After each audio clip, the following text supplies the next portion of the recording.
Bhagavad Gita, Chapter 1. Welcome, friends. A lot has been written and spoken about Gita. What is so special about Gita and how it applies to us today? In a world filled with noise, conflict, and constant motion, we all stand on our own battlefields. Every day, we face choices between right and wrong, peace and ambition, duty and desire, and in those moments of confusion, fear, and moral dilemma, the Bhagavad Gita speaks to us, as it has for thousands of years. The Gita is not just an ancient scripture, it's a mirror to the human condition. It is a timeless dialogue between the individual and the infinite, between the restless mind and still consciousness within. Even today, its wisdom remains as relevant as ever, because though the weapons have changed, the battlefield has not. Our wars are fought not only with armies, but within our hearts, between our ego and our essence, between the material and the eternal. The Bhagavad Gita is composed of 18 chapters, each a step in the journey from ignorance to enlightenment, from curiosity to clarity, from despair to realization. And today, we begin the first chapter, Arjun Vishad Yoga, the yoga of Arjuna's despair and misery. It may begin with sorrow, but it is through this sorrow that the door to divine wisdom opens. The setting is that the sacred land of Kurukshetra, a field once sanctified by kings and sages, now transformed into battlefield. Two mighty armies face each other.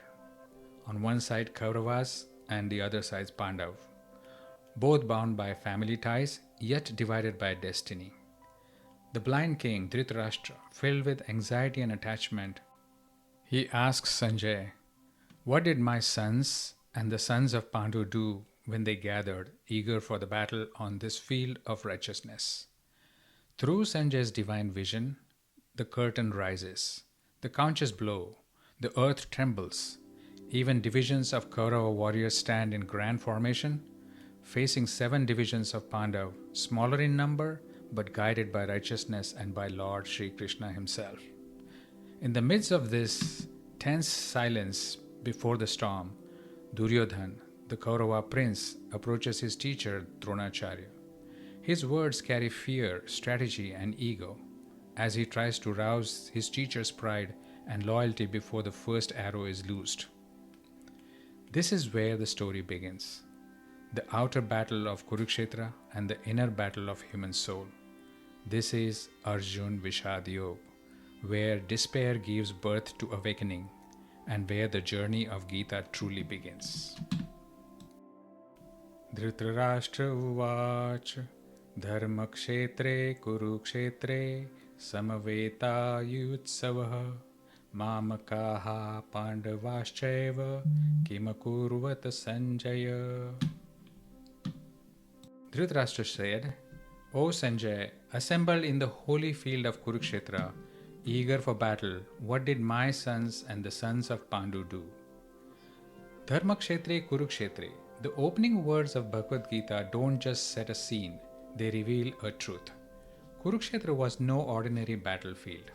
It was a sacred land, a land where gods once performed sacrifices, and King Kuru himself did penance. That's why it was called Dharmakshetra, the field of righteousness, a place where spiritual power filled the air. When Dhritarashtra speaks of Kshetra, he means his land, the land of the Kurus. But this wasn't just fight over territory, it was a clash of values. In every age, wars have been fought over land, wealth, and women. Here too, land was the issue. The Pandavas and the Kauravas were both sons of same royal family. But when the Kauravas refused to give the Pandavas their rightful share, war became inevitable. Yudhishthir didn't want war. He knew the destruction it would bring. But bound by duty and the righteousness of their cause, the Pandavas were compelled to stand and fight. Dhritarashtra's partiality is captured in just a few words. Mamakaha Pandavaishchaya, my sons and the Pandavas, not our sons, not Kuru brothers. His attachment clouded his judgment. and ultimately destroyed his family. There is a lesson here for all of us. When we cling to mine versus theirs, we create a division, and division leads to destruction. And yet, from this very churning of conflict, something higher emerged. The stir caused by the war revealed wisdom. In Dhritarashtra's mind, it produced war. In Arjuna's heart, it produced desire and longing for clarity, for truth. And from that yearning, the Bhagavad Gita was born. Sanjaya Uvach Drishta tu Pandavanikam Yuddham Duryodhanastada Acharyam Raja Vachanam Bravita.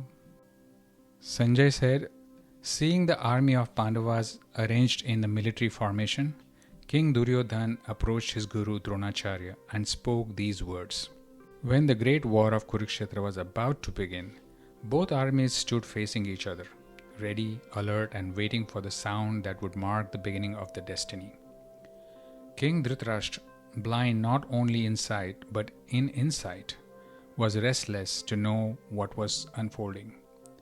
He asked Sanjay about his sons and those of Pandu, and so Sanjay began with the word tu, first describing Dhritarashtra's own sons, Kauravas, before turning to Pandavas. The Pandava army, though smaller, stood united, disciplined, fearless, and guided by righteousness and Lord Shri Krishna himself. Their alignment with Dharma gave them the power far greater than mere numbers. Seeing their confident formation, Duryodhan was stirred within. His pride, his insecurity, and his strategy all began to move at once. He approached his teacher Dronacharya, a man of immense skill, but also of great attachment. Duryodhan's move was strategic. He went to Dronacharya partly to flatter him, partly to influence him, and partly because it was expected of a warrior to show respect to his preceptor before the battle. Interestingly, he did not go first to Bhishma, the commander-in-chief. Why? Because Bhishma loved him like a grandson. He needed no persuasion. Dronacharya, however, loved Arjun more, and Duryodhan knew he had to win Drona's heart if Kauravas were to gain an edge. The scripture says, Vachanam Bravita. Duryodhan spoke words not just casually but carefully, with intention. His speech was prudent, sharp, and filled with hidden motives, meant to stir Dronacharya's emotions and awaken his loyalty to Kaurava's cause. And that moment, when words carried both wisdom and ego, both respect and manipulation, that was the real beginning of the war. The battle had already begun, not with arrows, but with words. Pashyetam Panduputranam Acharyam Mahatin Chamum Yuddham Drupada Putrena Tava Shishyena Dhimata. Behold, O teacher, this mighty army of sons of Pandu, arranged by your wise disciple Drishtadumna, the son of Drupad. As the war of Kurukshetra stood on the edge of beginning, silence filled the battlefield. A silence so heavy, even time seemed to hold its breath. In that stillness, Duryodhan, the prince of Kauravas, approached his teacher Dronacharya. He addressed him respectfully. Acharya, the revered master who had once taught both Kauravas and Pandavas the sacred art of warfare. But behind this respect lay a spark of manipulation. By calling him Acharya Dronacharya, Duryodhan reminded Drona of his duty to remain impartial, to not favor either side. Then, with words sharper than any sword, Duryodhan struck where it hurts the most. He reminded Drona, "You, the great teacher, have trained Drishtadumna, the very man born to kill you. Drishtadumna, the son of Drupad, your old enemy, stands now before you as the commander of Pandava's army. Would your beloved Pandavas have chosen him if they truly loved and respected you?" These words were not mere respect. They were designed to awaken Drona's pride, to rekindle old wounds, and to turn affection into fury. The Kaurava army was vast. 11 divisions strong, while the Pandavas had only 7. Yet Duryodhana saw their smaller army as mightier. Their unity, their faith, and the divine presence of Lord Krishna gave them strength beyond numbers. He turned to his teacher again. Behold, O Master, see their mighty formation. Do not underestimate them. Fight with all your strength. Defeat your own pupil, the son of Drupada, before he defeats you. And so, before the first arrow was even released, the true battle had already begun. The battle not of weapons, but of words. A battle of emotion against wisdom, of righteousness against attachment. Atra shura maheshvasa bhimarjuna samayudhi yuyudhano viratascha drupadascha maharatha drishtaketushchakitanah kashirajascha viryavan purujit kunti bhojascha shaibhascha narapungavaha Yudha manyuscha vikranta uttamaujaschcha viryavan Saubhadro Dropadeyascha sarva eva maharathaha. Here are heroes, mighty archers, equal in battle to Bhim and Arjun, Yuyudhan, Virat, and Drupad, the great warriors.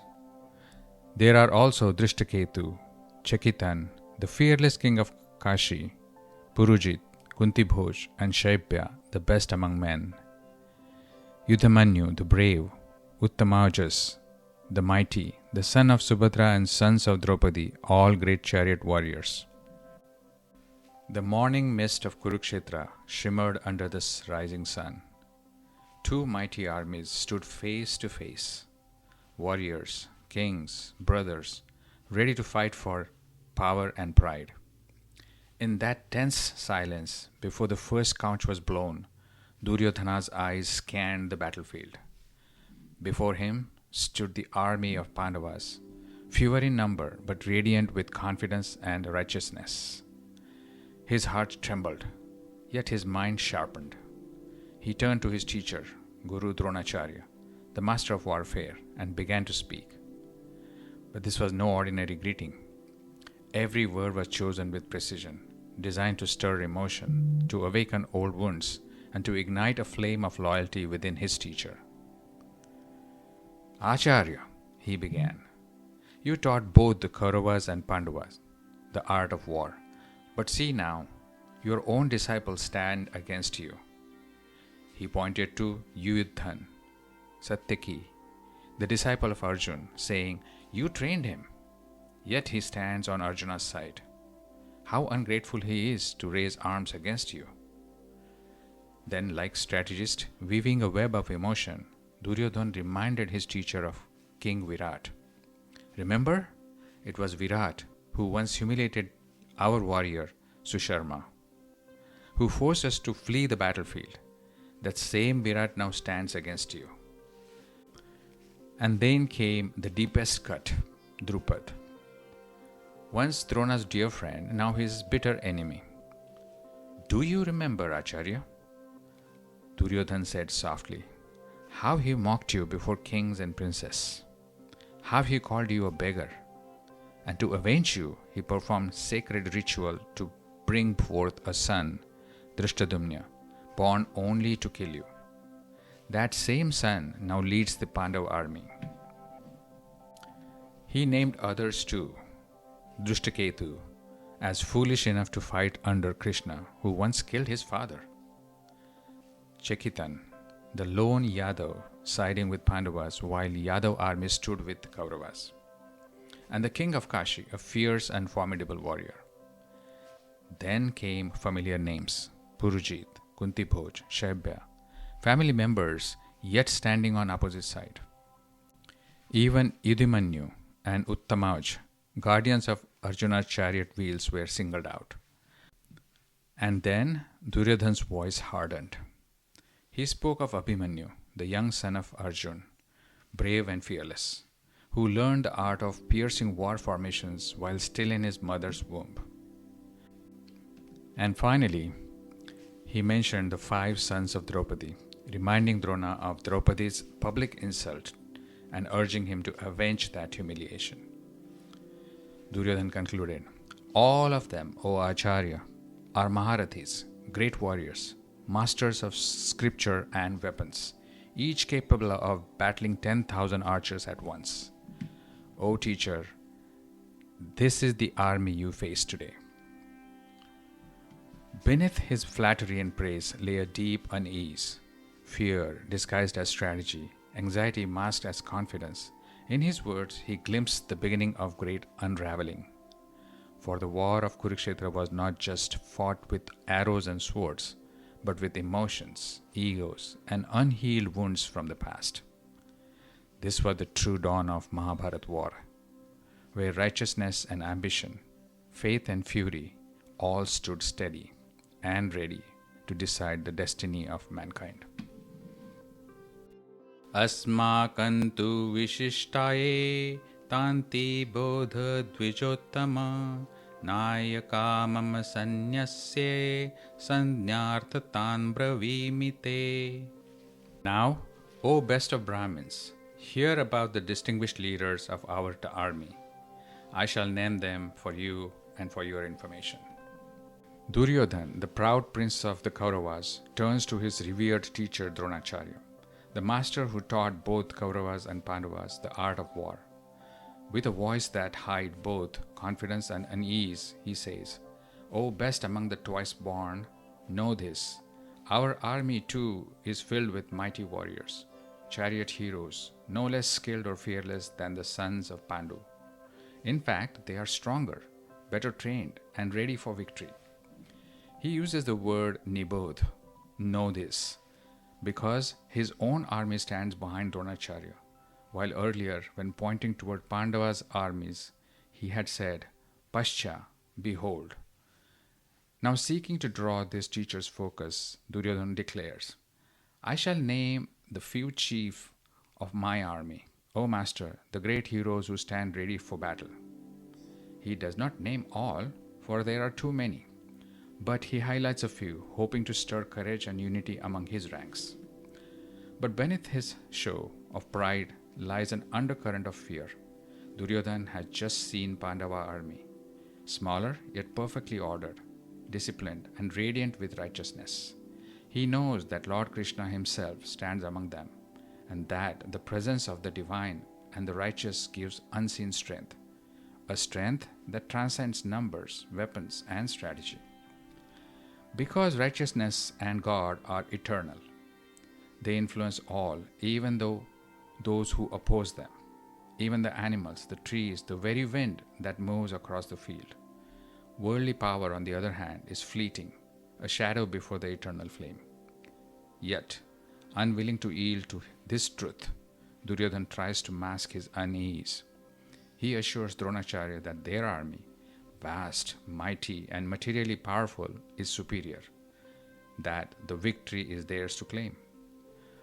But as the two armies prepare for war, one truth quietly stands in contrast to all his bravado. Righteousness, though small in number, is always mightier than pride. Bhavan Bhishmascha Karnascha Krupascha Samitinjayah Ashwathama Vikarnascha Somadattis Tathaivacha. You yourself, Bhishma, Karna, Kripa, and conqueror in battle, Ashwathama, Vikarna, and the son of Somdatta. O Acharya, Duryodhan begins, his voice echoing across the tense air. You and Bhishma both are unmatched in this world. If you fight with your full might, no god, no demon, or no man could ever stand before you. Your valor is known across the earth. And Bhishma, the immortal warrior, the vow-bound guardian, cannot be slain unless he himself chooses it. And there stands Karna, the fearless, the invincible. Karna alone could conquer Pandava army. Even Arjuna is no match for him. Then there is Kripacharya, ever victorious, wise, and immortal. And Ashwathama, your own son, learned in every celestial weapon, fearless beyond measure. But, O Acharya, do not think that only the Pandavas are righteous. My brother Vikarna too is just and brave. And Bhurishrava, noble and virtuous, a giver of gifts and performer of sacred sacrifices. He too stands with us, a true warrior of faith and duty. By naming these heroes, Duryodhana's intent is clear. He wishes to reassure his teacher and himself that Kaurava army is neither weak nor lacking in righteousness. Among them are immortals like Kripacharya and Ashwathama, giants of valor like Bhishma and Karna, and noblemen like Vikarna and Bhurishrava. He believes his army to be stronger, mightier, and even more righteous than that of Pandavas. And in this declaration, he hides the flicker of fear rising within his heart. Aneyacha bahavaha shura madarte tyakta jivitaha nana shastra praharanaha sarve yuddha visharadaha. And many other heroes are ready to give up their lives for my sake, all armed with various weapons and skilled in warfare. Besides the above-mentioned heroes, there are many great chariot warriors such as Bhalika, Shalya, Bhugdatta, Jayadratha, and many others in our army who have come here to fight by our side, staking their lives for me. They may be killed in the war, but they will not run away from the battlefield. How should I express my hearty thankfulness to them before you? All these heroes are experts in their use of weapons, such as swords, maces, tridents, and astras like arrows and javelins. They are in every way experts in the science of warfare. Aparyaptam tadasmakam balam bhishma bhirakshitam paryaptam tvidame balam bhima bhirakshitam. Our army is inadequate and is easier to be conquered, as it is protected by Bhishma, a well-wisher of both the armies. But their army is marshaled by Bhim. That is unconquerable because he guards it very well. Duryodhana, reflecting on the battlefield, feels uneasy about his own army. He admits, our army, though larger than that of Pandavas, is easier to be conquered because it is clumsy, undisciplined, disunited, and faint-hearted. The army of Pandavas, however, is condensed, disciplined, united, and fearless. He further worries that the chief protector of his army, Bhishma, though powerful, is inwardly sympathetic towards Pandavas. Bhishma is a great devotee of Lord Krishna. His heart has respect for Yudhishthir and love for Arjun. Though outwardly on our side, he is truly their well-wisher. This realization makes Duryodhana anxious, wondering how can our army gain victory over Pandav under such circumstances. He then admits the strength of opposing side. The army of Pandavas can easily be victorious over ours because all their warriors are united without any difference of opinion. Their protector is Bhim, who has always defeated me multiple times. He has sworn to kill me and my brothers. His body is unbending like a rock. Even poisoning him did not kill him. With Bhima as their protector, Pandavas will surely triumph. Here is an important thing to take a note of and remember. While Arjun, upon seeing the Kaurav army, raises his bow with calm courage, Duryodhana, upon seeing Pandav army, is gripped by fear. He approaches Dronacharya to hide his fear and manipulate him against Pandavas. This contrast reflects their inner worlds. On one side, Duryodhana's heart is filled with unrighteousness, injustice, and guilt, and such a person can never live in peace. On the other side, Arjuna's heart holds righteousness and truth. He has no deceit or fear, acting only on with clarity and faith.